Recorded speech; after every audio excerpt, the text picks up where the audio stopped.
I am writing this under an appreciable mental strain, since by tonight I shall be no more penniless, and at the end of my supply of the drug which alone makes life endurable, I can bear the torture no longer, and shall cast myself from this garret window into the squalid street below. Do not think from my slavery to morphine, that I am a weakling or a degenerate. When you have read these hastily scrawled pages you may guess, though never fully realize, why it is that I must have forgetfulness or death.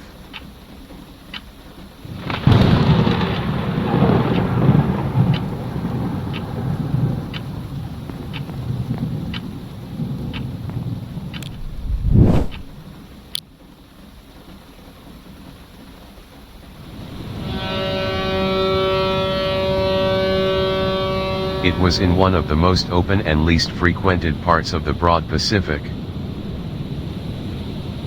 Of course, everything seemed quite normal at first.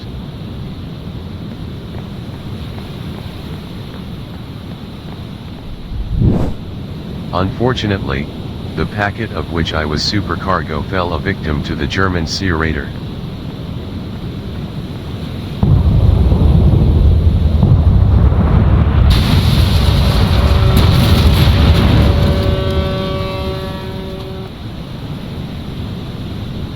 The Great War was then at its very beginning, and the ocean forces of the Hun had not completely sunk to their later degradation, so that our vessel made a legitimate prize, while we of her crew were treated with all the fairness and consideration due us as naval prisoners.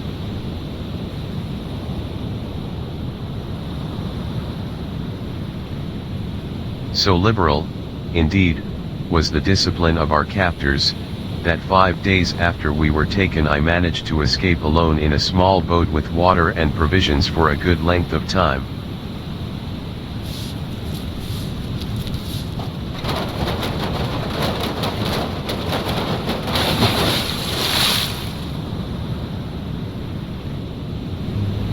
When I finally found myself adrift and free, I had but little idea of my surroundings.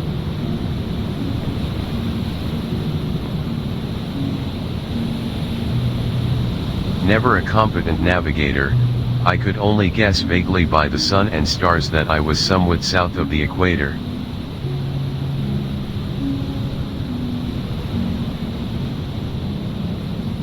Of the longitude I knew nothing, and no island or coastline was in sight.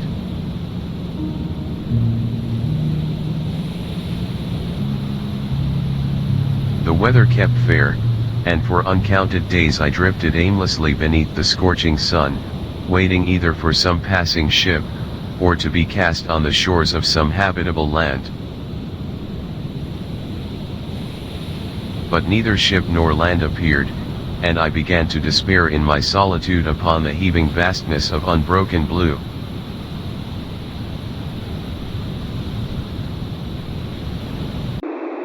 The change happened while I slept. Its details I shall never know, for my slumber, though troubled and dream-infested, was continuous.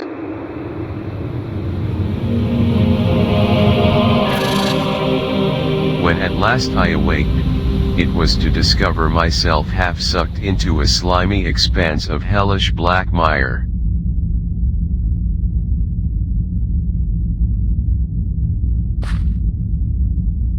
And in which my boat lay grounded some distance away.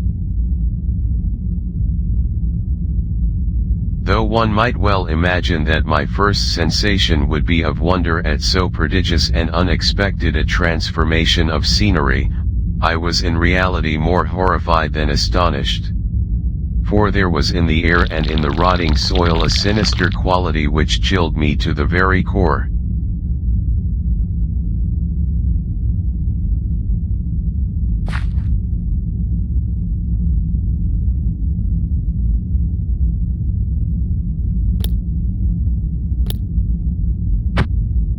There was nothing within hearing, and nothing in sight save a vast reach of black slime.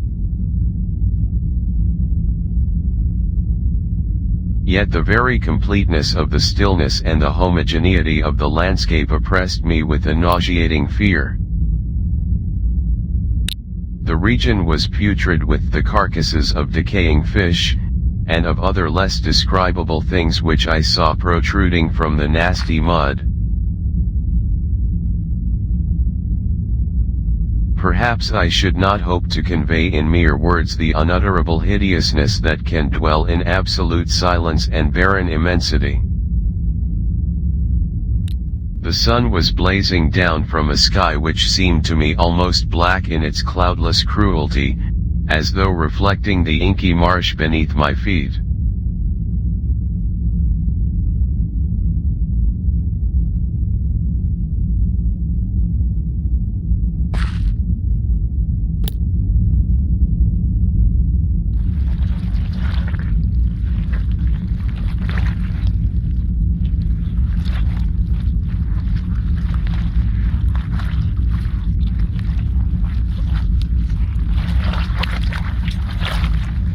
As I crawled into the stranded boat, I realized that only one theory could explain my position.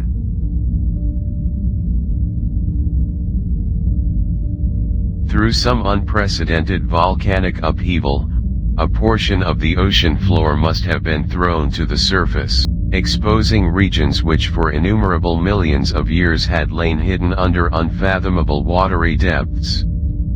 So great was the extent of the land which had risen beneath me, that I could not detect the faintest noise of the surging ocean, strain my ears as I might. Nor were there any seafowl to prey upon the dead things.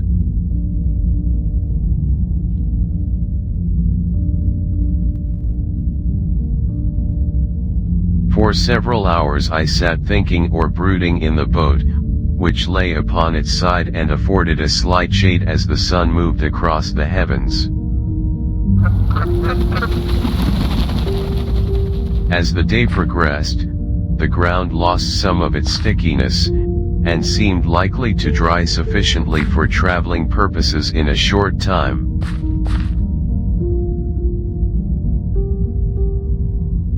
That night I slept but little, and the next day I made for myself a pack containing food and water, preparatory to an overland journey.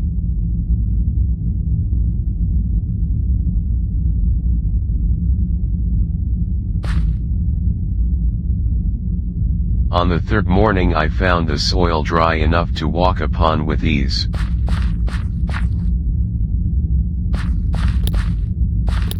Poor thing.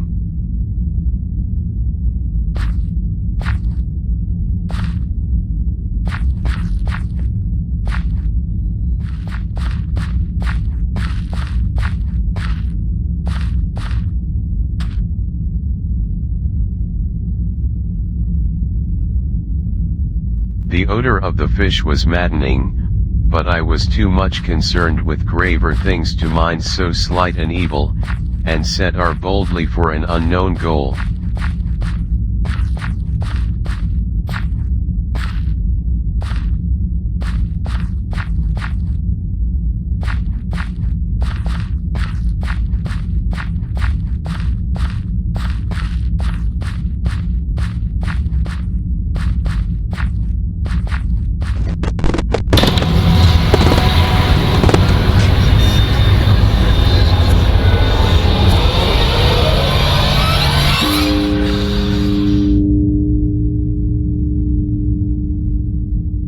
All day I forged steadily westward, guided by a faraway hummock, which rose higher than any other elevation on the rolling desert.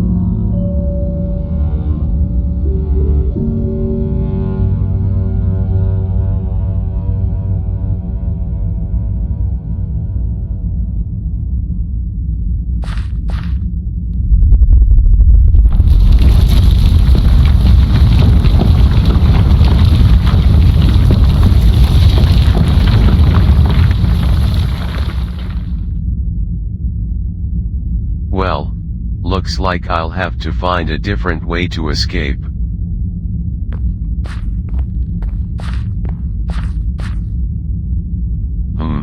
There's a source of light shining through that crack up there. If only I could find a way to get up to it, I'd be able to escape this place. I need to take a look.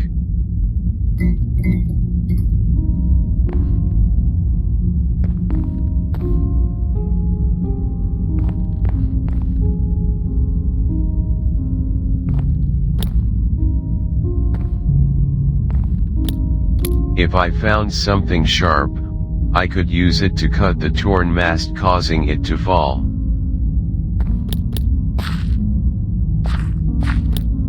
There's something in these barrels, but I can't open them with my bare hands.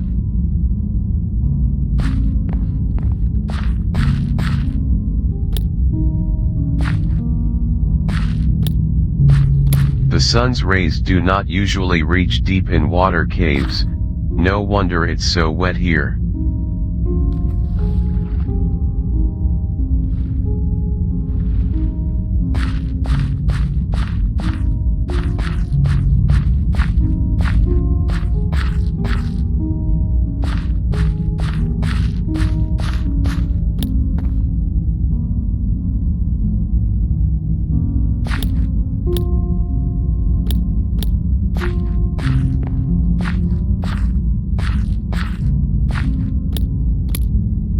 What if I made one of the stalactites fall on top of this barrel?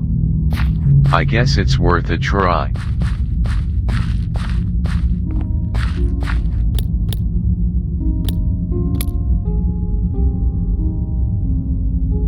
Now, I need to find something to break off a stalactite.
That night I encamped, and on the following day still traveled toward the another hummock, though that object seemed scarcely nearer than when I had first espied it.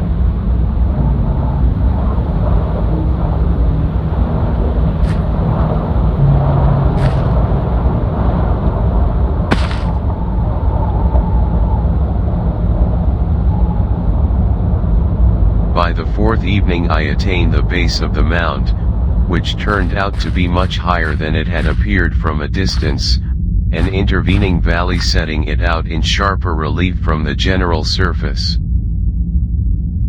Too weary to ascend, I slept in the shadow of the hill.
let the bogeyman befall. No, of course you haven't, for you're much too good, I'm sure.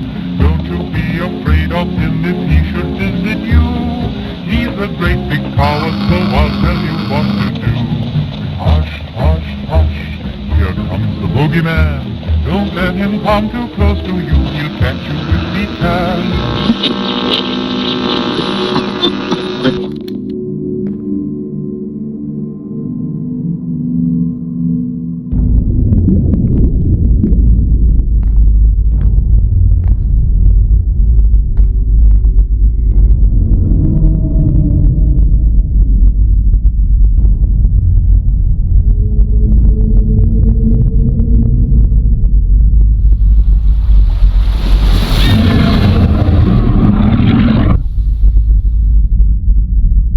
I don't know why my dreams were so wild that night, but when the waning and fantastically gibbous moon had risen far above the eastern plain, I was awake in a cold perspication, determined to sleep no more. Such visions as I had experienced were too much for me to endure again.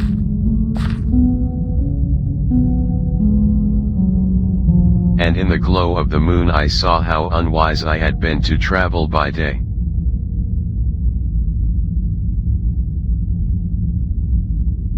Without the glare of the parching sun, my journey would have cost me less energy. I now felt quite able to perform the ascent which had deterred me at sunset. Picking up my pack, I started for the crest of the eminence.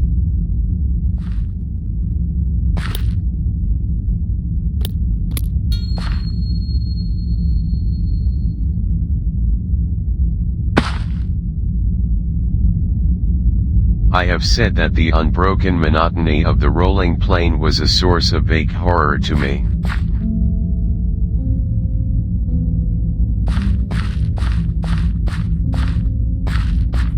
But I think my horror was greater when I gained the summit of the mound and looked down the other side into an immeasurable pit or canyon,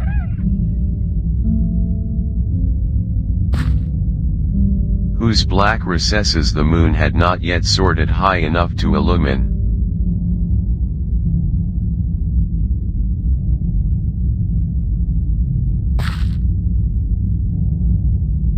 I felt myself on the edge of the world, peering over the rim into a fathomless chaos of eternal night.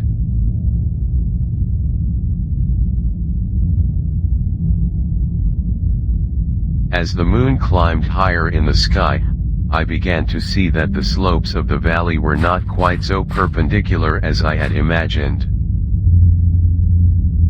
Ledges and outcroppings of rock afforded fairly easy footholds for a descent, while after a drop of a few hundred feet, the declivity became very gradual. Urged on by an impulse which I cannot definitely analyze, I scrambled with difficulty down the rocks and stood on the gentler slope beneath, gazing into the Stygian deeps where no light had yet penetrated.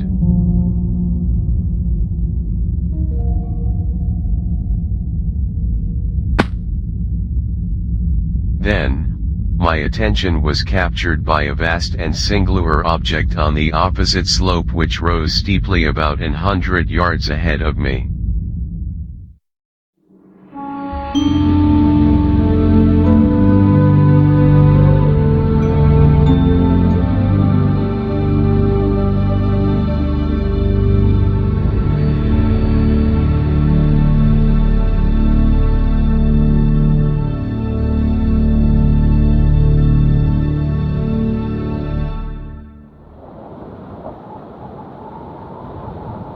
It was merely a gigantic piece of stone, I soon assured myself. An object that gleamed whitely in the newly bestowed rays of the ascending moon.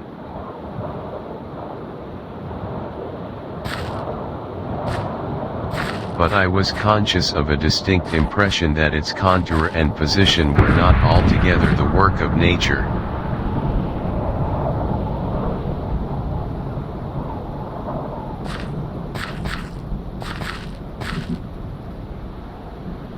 A closer scrutiny filled me with sensations I cannot express.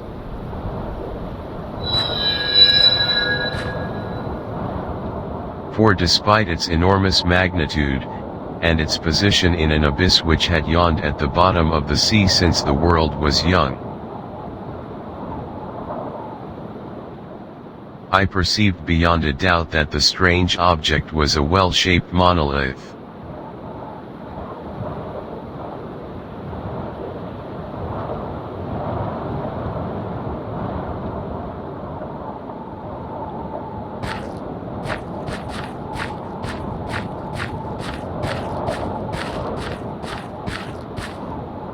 Dazed and frightened, yet not without a certain thrill of the scientist's or archaeologist's delight, I examined my surroundings more closely. The moon, now near the zenith, shone weirdly and vividly above the towering steps that hemmed in the chasm.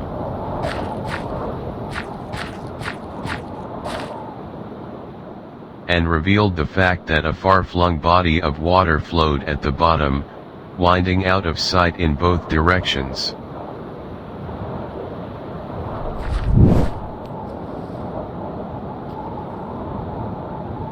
Across the chasm, the wavelets washed the base of the monolith, on whose surface I could now trace both inscriptions and crude sculptures.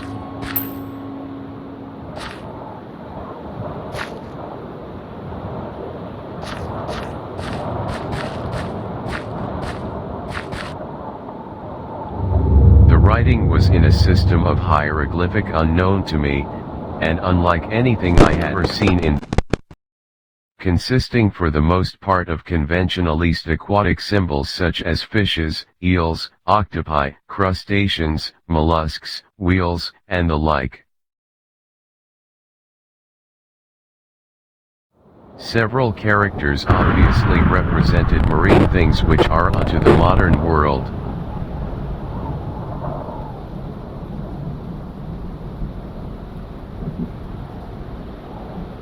It was pictorial carving, however, that did most to hold me spellbound. I think that these things were supposed to depict men, at least, a certain sort of men. Though the creatures were shown disporting like fishes in the waters of some marine grotto, or paying homage at some monolithic shrine which appeared to be under the waves as well.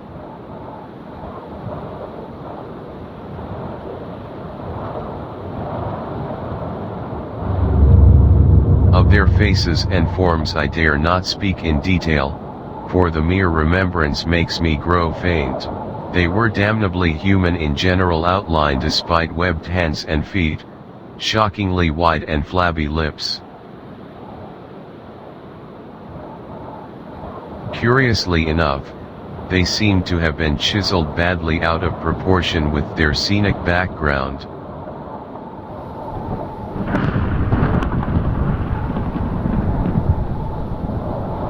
Awestruck at this unexpected glimpse into a past beyond the conception of the most daring anthropologist, I stood musing while the moon cast queer reflections on the silent channel before me.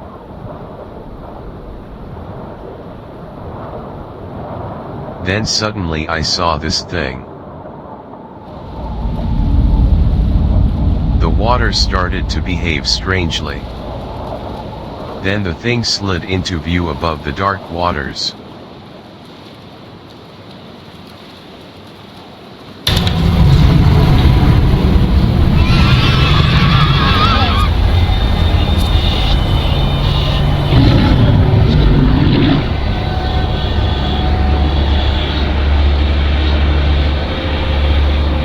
I think I went mad then.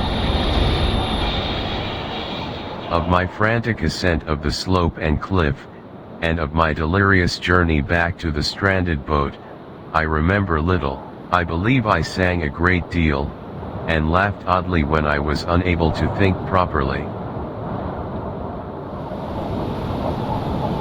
I have indistinct recollections of a big storm some time after I reached the boat. At any rate, I know that I heard peals of thunder and other tones which nature utters only in her wildest moods.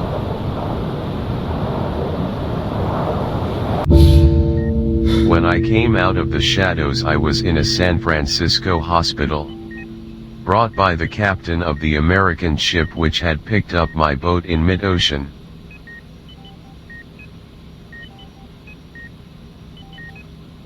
In my delirium I had said much, but found that my words had been given scant attention. Of any land upheaval in the Pacific, my rescuers knew nothing. Nor did I deem it necessary to insist upon a thing which I knew they could not believe. I asked myself if it could not all have been a pure phantasm.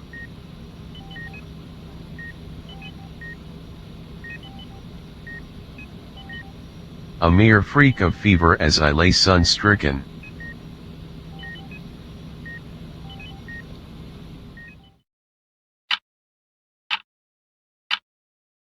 Once I sought out a celebrated ethnologist, and amused him with peculiar questions regarding the ancient Philistine legend of Dagon, the fish god.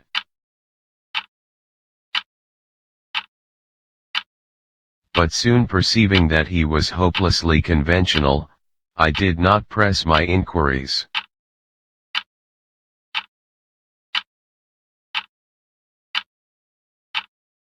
It is at night, especially when the moon is gibbous and waning, that I see the thing. I tried morphine, but the drug has given only transient surcease, and has drawn me into its clutches as a hopeless slave. So now I am to end it all, having written a full account for the information.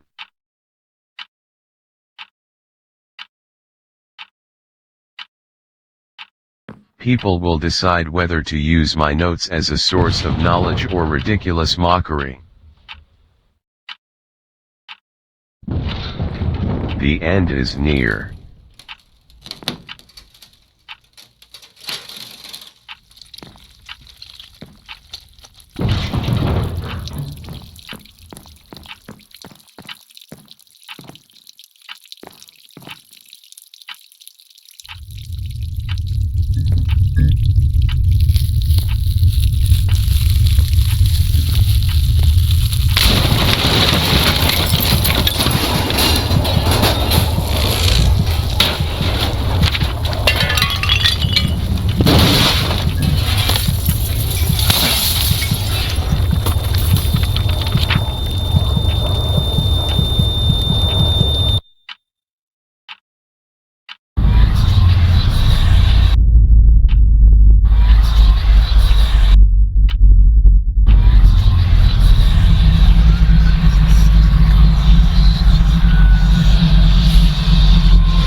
Hello?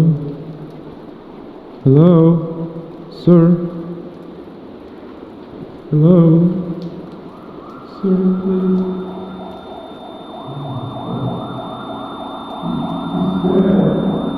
Yeah.